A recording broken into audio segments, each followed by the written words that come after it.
Welcome to Plate and Palate with Megan and Abby. I am Abby Gardner, owner of Abby Cooks Wild. I serve clients with meal prep, with retreats, with virtual opportunities to meal prep and set yourself up for success each week.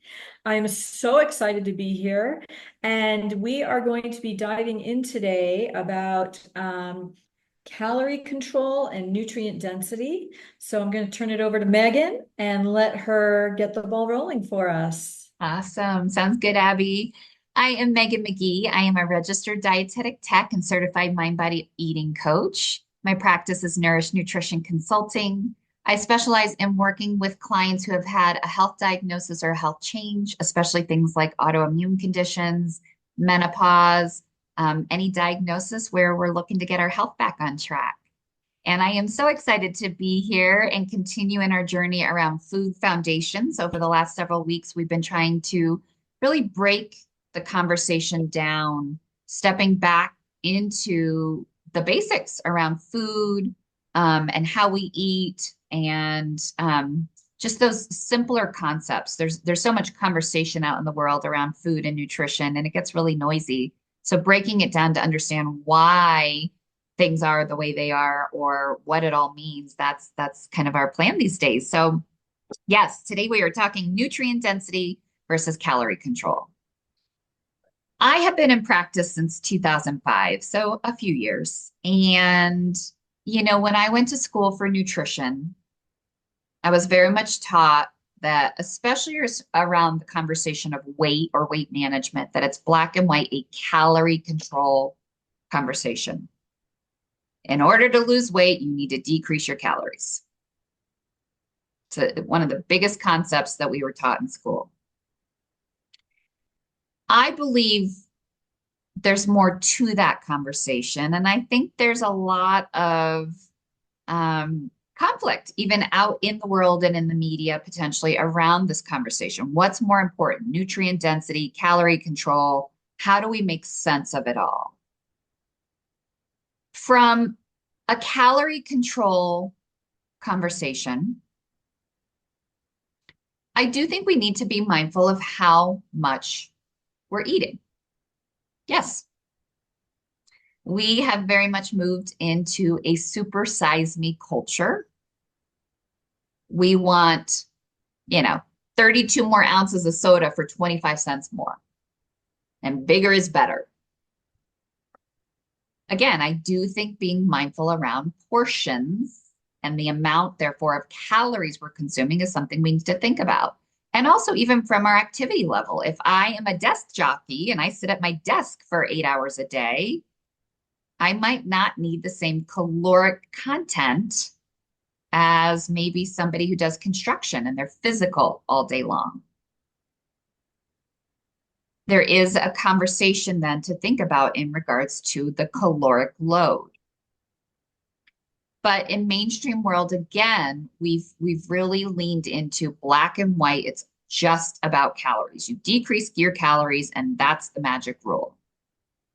I believe if that was true, if it was just that simple, oh, I just decreased my calories, that's it. If that was the magic, we wouldn't be in an obesity epidemic. We wouldn't be in a diabetes epidemic. Mm-hmm. There's a bigger conversation. Simply because we calorie control doesn't mean we're getting nutrition. Remember, the fuel that you put in, the energy that you put in, turns into your fuel. If I eat 1,000 calories of Cheetos, I've hit my caloric goal, but I haven't given my body fuel. When it comes to metabolism and your body's ability to burn, I think there's a bigger conversation there. I don't think it's just calories in, calories out. What I also think about as I work with my clients so often is my biggest wish for all my clients and the community in the world is ultimately that we're making peace with food. Food has become so confusing. Eat this, don't eat this. This is good. This is bad. Do it this way. Don't do that. And if we're going to make peace ultimately with food, I very much believe we need to think about how do we feel versus black and white. What are the calories of a food?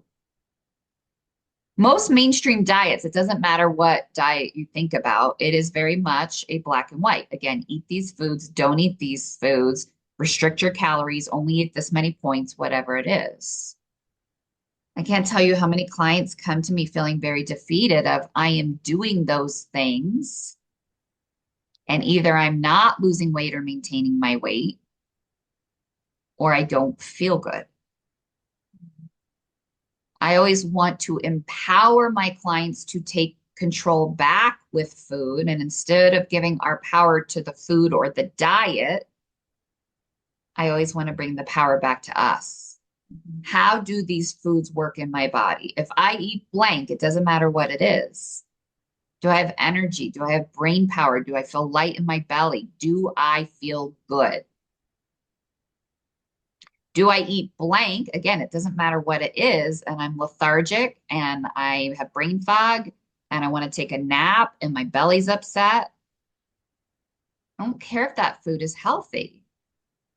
Oh, I ate a kale salad at lunch because kale's so healthy and now I feel terrible. I want to honor how do we feel.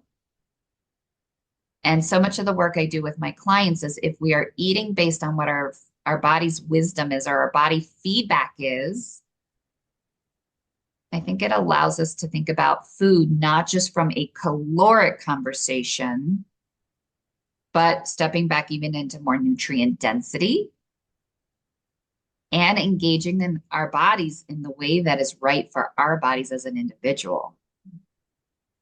So yes, I very much get the concept of calories. I do. And I think we do need to be aware, but I would much rather engage and empower my clients in thinking about how do you feel and nourishing in a way that's sustainable for you than black and white, oh, just decrease your calories or just eat these calories because they fit the points in the math. Abby, I'm going to swing it back to you here in just a second. And I'm really excited. I know you're going to be sharing some more conversation here around calories and some conversation around this calorie density or calories versus nutrient density and some labels and some different conversations. So Yeah. jump in and share us a little bit from that lens. Yeah.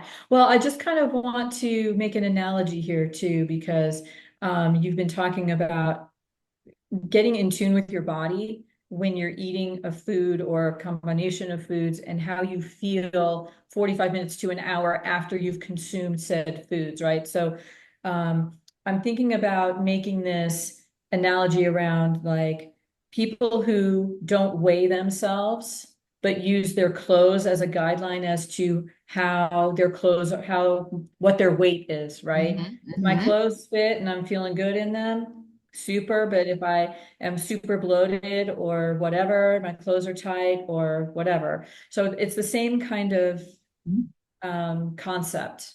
Such So a great analogy. Thank you, Abby. Yeah, that's a great yeah. one. Because So, again, if I'm putting my pants on and they're tight, but I'm following the calories and the diet, is it working? right. Right? And if I'm bloated and my belly doesn't feel good because I'm eating whatever, good or bad, right? I don't Right. really care about the calories, black and white. Yeah. So to that end, I'm going to pull up a couple things here, and we're going to start with these are pretty popular things, but we all know about the 100 calorie snack packs, right? And it's like every food company out there has their own version of what these are. So I want to do a label comparison contrast kind of thing.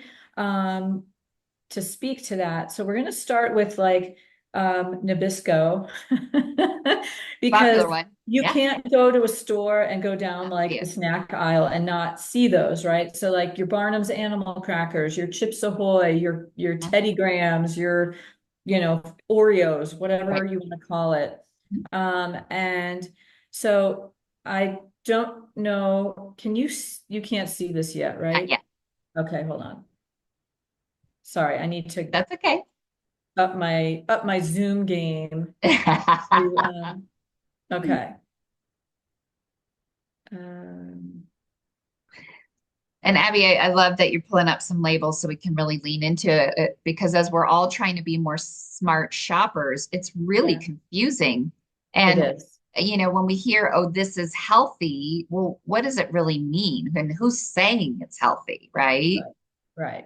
So, yeah, Well, we can see this picture now. Yeah. yeah, okay. And for the record, I mean, Teddy Grahams, Chips Ahoy, chocolate Teddy Grahams, and Barnum's Animals, I think we can all agree that these are not what we would consider to be nutrient dense options. Mhm. But maybe we can go through these labels and figure out which of these four would be the best option if you were in a situation, because we're all in those situations too, where maybe we're driving down the road, we have to get gas, and we realize we need or want something to snack on. Convenience stores generally have these kinds of things. So what's going to be your best option, right? So um, I'm gonna start, I'm sorry, I'm not doing a very good job here. So we're just gonna start with the calorie part, if I can get it to cooperate. Is that working? Yeah, that's great. Okay, okay. So obviously calories, all right, so we're hovering around 120 calories. Mhm. But then we want to look down underneath where it says calories and kind of get a read on, okay, these all fall under the carbohydrate Mhm. category of nutrients.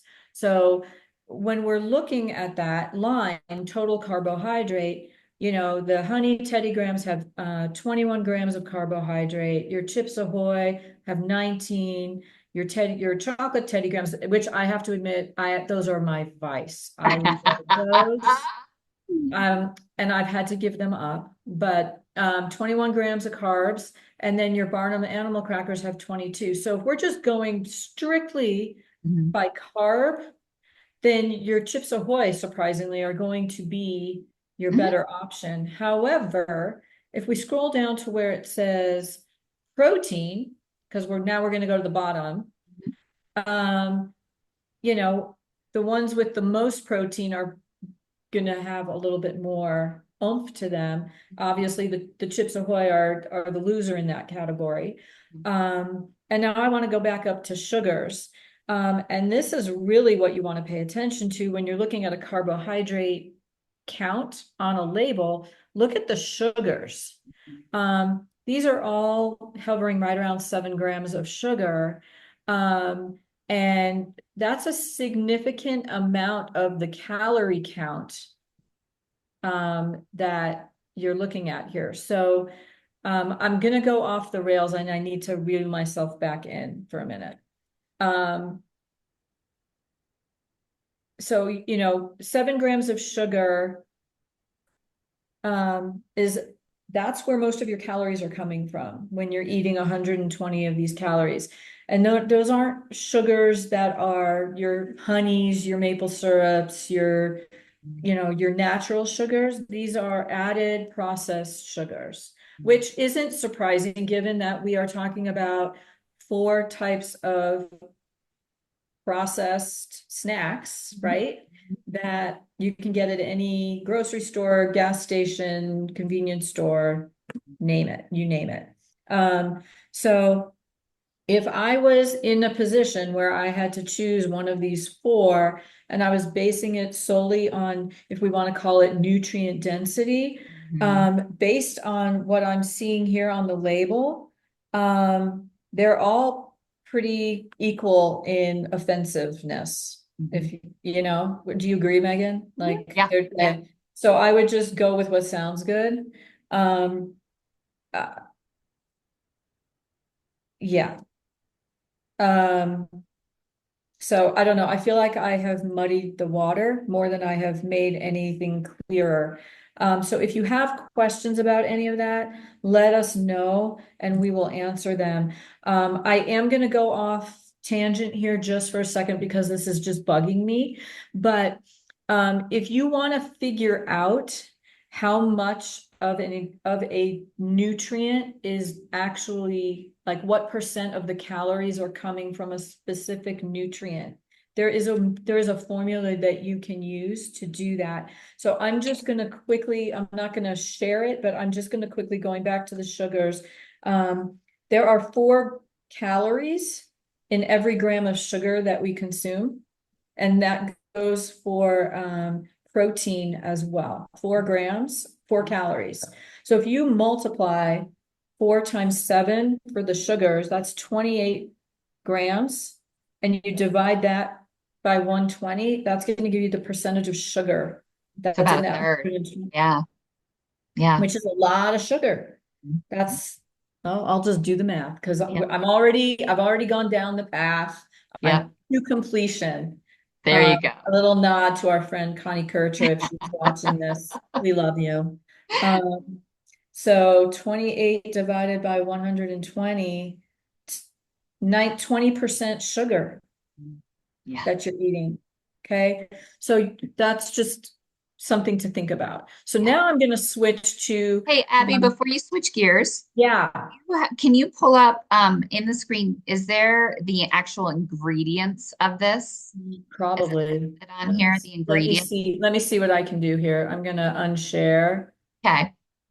So If the I can reason I'm figure out. asking about that is because what I want to just add on to what you've shown, what you've been talking Yeah, about yeah, yeah. Let me work on that while you're talking. is so when I think of a label, I want to consider exactly what you just talked about. How many calories, how much carb, how much sugar. But then I also want to look at the actual ingredients to try to kind of get a bigger conversation of what is what. This is where the nutrient density piece comes in, I think. Again, I don't believe it's just about the calories when, if you're picking a food like this that's 100 calories roughly, but then you look at the ingredients and it's all non-food based ingredients or things that you don't know. I'm making this up, but it's red dye 40 and it's Yeah.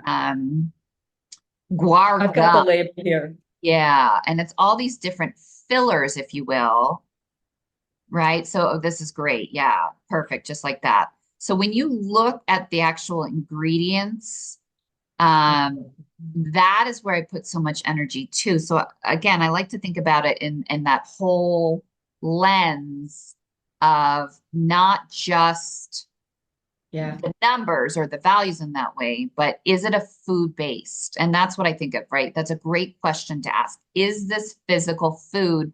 Like what I often will say, what plant does it grow on? So what plant does Chips Ahoy grow on, right? It doesn't, but you get where I'm going, kind of tongue Yeah. in cheek. Yeah. And for what it's worth, most of this is food based. Like we know what sugar is, we know canola oil, we know cocoa, we know baking soda and milk.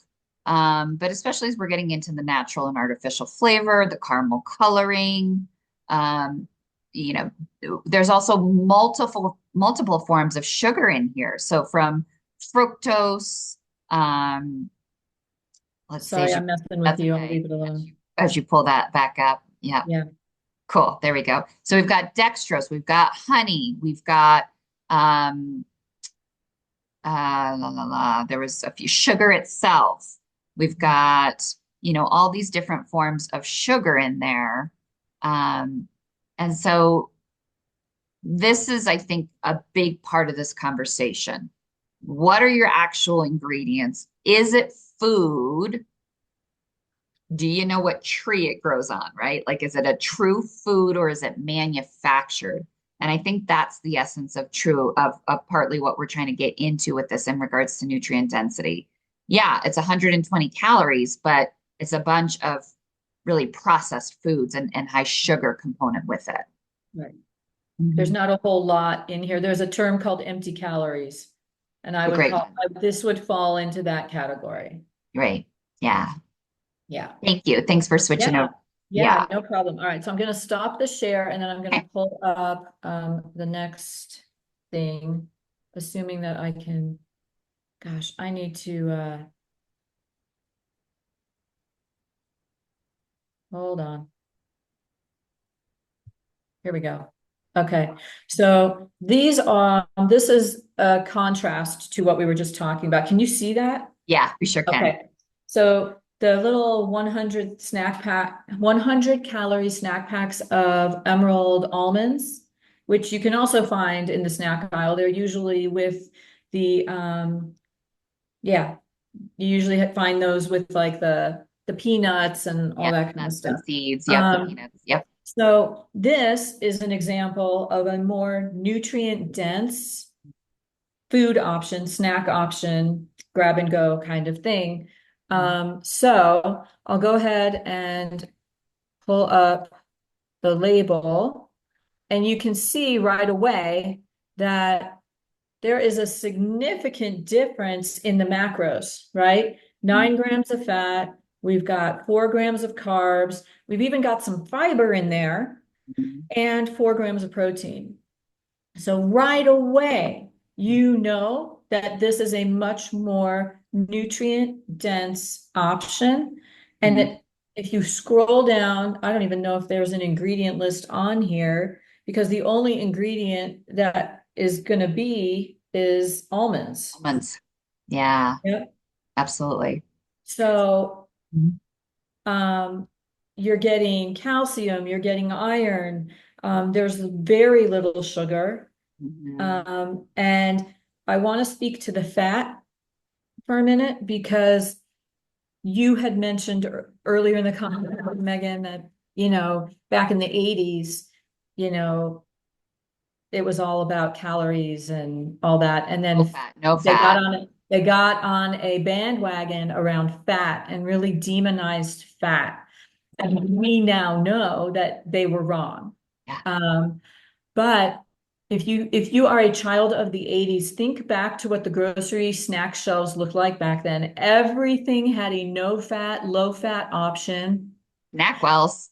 Yeah, snack wells, right? Yeah. And those were empty calorie options. Every last one of them. Because at that time, they knew it and they didn't acknowledge it, or they didn't know better and didn't recognize that fat can be very healthy.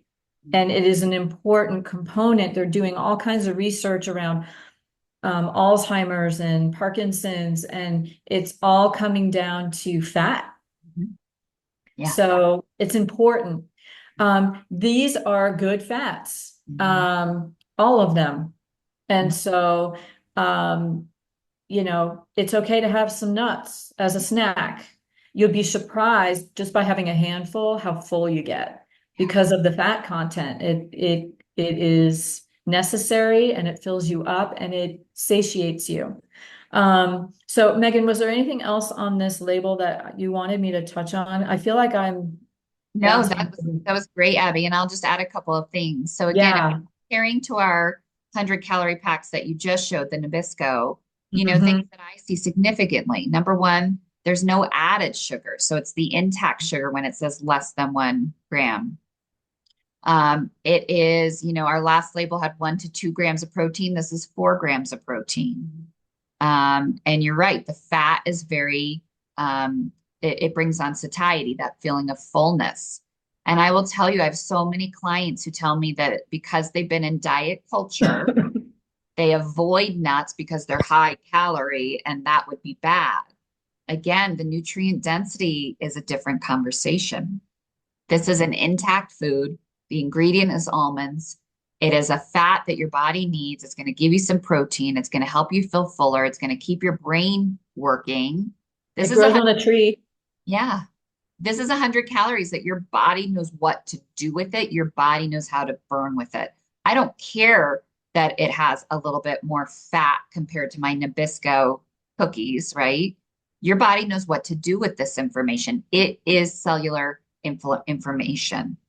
And I think that is what we've gotten so far away from as a culture. We've come up with so many manufactured foods, and then we've created these ideas. And a lot of it, you have to ask the question of who's come up with these campaigns. And at the end of the day, Nabisco wants your business. Of course, they're going to tell you, "Hey, calories! It's all about calories. Come eat the Chips Ahoy. It's 120 calories." calories. Of course they are. They want your money.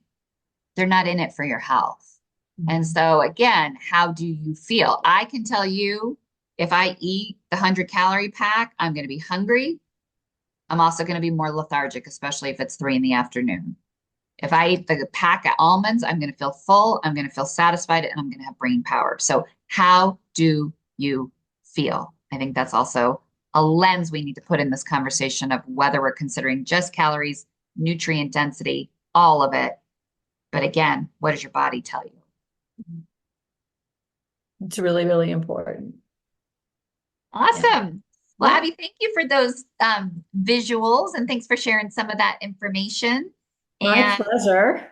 we hope that this was an informative conversation for you guys. And make sure to pay attention for our next video that we're going to build a little bit more into this around more conversation of food labels and understanding some of these concepts. And I love that just through our whole journey, the last several weeks and last several episodes were, macros and nutrient density and what is a calorie and what does a calorie mean for my body? It's energy. And so all of these different pieces that we're putting together to try to paint a bigger conversation or put it all together of what does it all mean. So have a great day, everybody. Thanks so much. Bye, everyone.